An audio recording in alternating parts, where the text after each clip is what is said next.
రేవంత్ రెడ్డి రాజీనామాను కూడా నిరుద్యోగులు తెర మీదకి తెస్తున్నారు ఆ అంశాన్ని కూడా అనేది ఈ మధ్యకాలంలో వినబడతా ఉన్నది. ఈ రిజిగ్నేషన్ తర్వాత ధర్మేంద్ర ప్రధాన్ ఎట్లా ఉండబోతా ఉన్నది ఫ్యూచర్ మరి?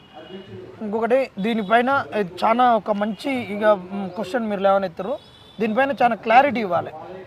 వాళ్ళందరూ అంటున్నారు ధర్మేంద్ర ప్రధాన్ రాజీనామా చేస్తే అయిపోయిందా అంటున్నారు. ఇక్కడ 2 అంశాలు. ధర్మేంద్ర ప్రధాన్ రాజీనామా చేయడం వల్ల వ్యవస్థ ఏం మారదు, అది 100%. కానీ ధర్మేంద్ర ప్రధాన్ రాజీనామా చేయడం వల్ల అకౌంటబిలిటీ పెరుగుతుంది. దాంతోపాటు సంస్కరణలు రావాలి. మీకు అకౌంటబిలిటీ పెరగకుండా సంస్కరణ అన్నప్పుడు నేను ఏదన్నా చేస్తా ఇది అనేది ఉండదు. అవును, ఆయన పోతే నీ ప్రభుత్వం ఏమైనా కూలుతుందా? నీ ప్రభుత్వంలో ఇంకొకళ్ళు వస్తారు కదా, నీ ప్రభుత్వంలో ఇంకొకటి జాగ్రత్త పనిచేస్తాడు కదా. నీ ప్రభుత్వానికి ఇలాంటి మచ్చ రాదు కదా. నువ్వు కూడా ఇంకొకరిని మార్చడానికి అవకాశం ఉంటుంది కదా. నువ్వు ఇంకొకరికి కొత్తని గీయడానికి అవకాశం ఉంటుంది కదా. నీ ప్రభుత్వమే అరే వాళ్ళు తప్పు చేసినప్పుడు ఇలా బాధ్యత వహించారు అనేది ఉంటుంది కదా. ఎందుకు తీసుకోరు ఆ బాధ్యతను? ఎందుకు ఆ నైతికతను మీరు ఎందుకు పెంపొందించుకోరు? దేశం కోసం ధర్మం కోసమే కదా. మీరు ఎవరి కోసం ఉన్నారు?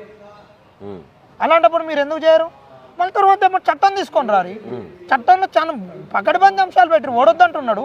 కావాలనుకునేటోళ్ళం కదా, అది కావాలనేది కదా. ఈపులు పలక కొట్టుకునేది, ఇన్ని తిట్లు తినేది, ఇన్ని కొట్లాటలు చేసుకునేది, ఒకవైపు నుంచి అర్బన్ నక్సలైట్లు అనిపించుకునేది, ఒకవైపు నుండి సంఘ విద్రోహ శక్తులు వచ్చినాయి అనుకోవడము, మీరు వాళ్ళకు మద్దతు ఇచ్చిర్రు అనడము, దీని వెనక పెద్ద కుట్ర ఉంది అనడము. ఆ రోజు మీరు ఏం చేయకుండా ఉద్యమాలు జరిగేటప్పుడు ఈ రోజు వచ్చి ఒక్కొక్కరిని ఏరేస్తాము, సీసీ కెమెరాల్లో తీసుకొచ్చినాం, ఆపరేషన్. ఇప్పుడు దీనికి ఏం పెడతారో మళ్ళా ఎవరిని భయపెడతందుకు? మొన్నటి వరకు ఆపరేషన్ కాగారు అయిపోయింది. ఇప్పుడు దీనికి ఈ జంజీ దాంట్లో ఢిల్లీలో జరిగిన దానికి ఆపరేషన్ ఇంకేం పెడతారు? ఆపరేషన్ అమిత్ షా పెడతారా? ఆపరేషన్ విద్య అని పెడతారా? ఆపరేషన్ జంతర్ మంతర్ అని పెడతారా? ఇది ఇలాంటి కరెక్ట్ కాదు.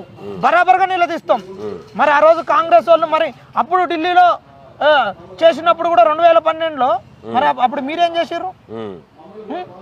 అలా మీరు కూడా ఇట్లనే మాట్లాడారు కదా. అంతెందుకు తెలంగాణలో మాట్లాడుతున్నారు కదా. వీళ్ళు సంఘ విద్రోహ శక్తులు వస్తున్నాయి, వాళ్ళు వస్తున్నారు, వీళ్ళు వస్తున్నారు, మీ కూడా పిక్ పాకెటర్స్ వస్తున్నారు, మీ దాంట్లోకి బీఆర్ఎస్ వాళ్ళు పెట్టినటువంటి పెంపుడు కుక్కలు వస్తున్నాయి, బీజేపీ పెంపుడు కుక్కలు వస్తున్నాయని దీన్ని మార్చుకోవాలి. రిజిగ్నేషన్ చేయడం మంచిదే. మీ కాడ అకౌంటబిలిటీ పెరుగుద్ది. రిజిగ్నేషన్తో సమస్య పరిష్కారం దక్కదు. దాంతోపాటు పకడ్బందీ చట్టాలు రావాలి. చట్టాల ఇంప్లిమెంటేషన్ కూడా అట్టనే ఉండాలి. చట్టాన్ని తీసుకొచ్చి డిఫిట్జీలో పెడితే మళ్ళీ ఇంతే అవుతుంది. అకౌంటబిలిటీ కోసం ఇప్పుడు రేవంత్ రెడ్డిని కూడా రాజీనామా చేయాలి. రేవంత్ రెడ్డి కానీ విద్యాశాఖ ఉంది కదా, మరి విద్యా చట్టాన్ని ఎందుకు తీసుకురాలేదు? విద్యా కమిషన్ ఇచ్చిన రిపోర్టు ఒకవైపు బాగాలేదు అని అన్నప్పుడు ఇది చాలా బ్రహ్మాండంగా ఉంది, అలా కొన్ని ఉన్నాయి, మీరు విద్యను సంస్కరిస్తుంటే ఎవరు కాదని చెప్పారు. మరి విద్యను మీరు ఎందుకు ఆ కమిషన్ ఇచ్చిన రిపోర్ట్లో చాలా అంశాలు మంచిగా ఉన్నాయని మీరు చెప్పారుగా.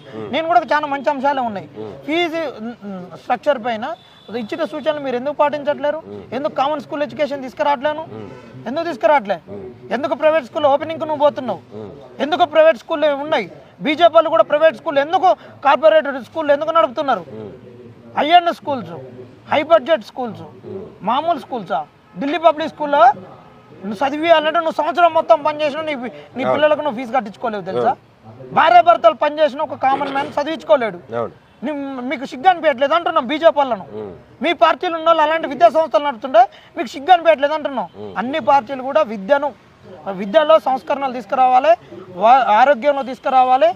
ఎలక్షన్లలో అసలు ఫ్రీ ఎలక్షన్లు పెట్టరా, డబ్బు లేకుండా చేయరి. మీ వ్యవస్థలు ఏం పని చేస్తున్నాయి? గడ్డి బీక్తున్నాయా? కోట్లు ఏంది?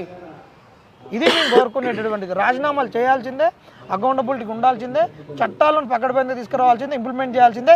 ఎవరు ఏ ఉద్యమాన్ని చేసినా ఆ ఉద్యమానికి సంబంధించినటువంటి అంశాలను ముందుకు తీసుకురావాలి తప్పితే అనవసరమైన విషయాలను తీసుకొచ్చి అక్కడ మాట్లాడి మళ్ళీ మనం అధికారంలో ఉన్నటువంటి పార్టీలకు అవకాశాన్ని ఇచ్చి అసలు విషయాన్ని పక్కన పెట్టించి మనం సంఘ విద్రోహ శక్తులకు ఏదో మనం స్థావరవిస్తున్నట్టు, మనం ఇంకేదో ప్రభుత్వాన్ని కూలగొడుతున్నట్టు, ఏదో సెడిషన్ చేస్తున్నట్టు, దేశ ద్రోహానికి పాల్పడుతున్నట్టు మనం ఎందుకు నిందలు మోసుకోవాలనేటటువంటిది మీడియా ముఖంగా నేను తెలియజేస్తున్నాను.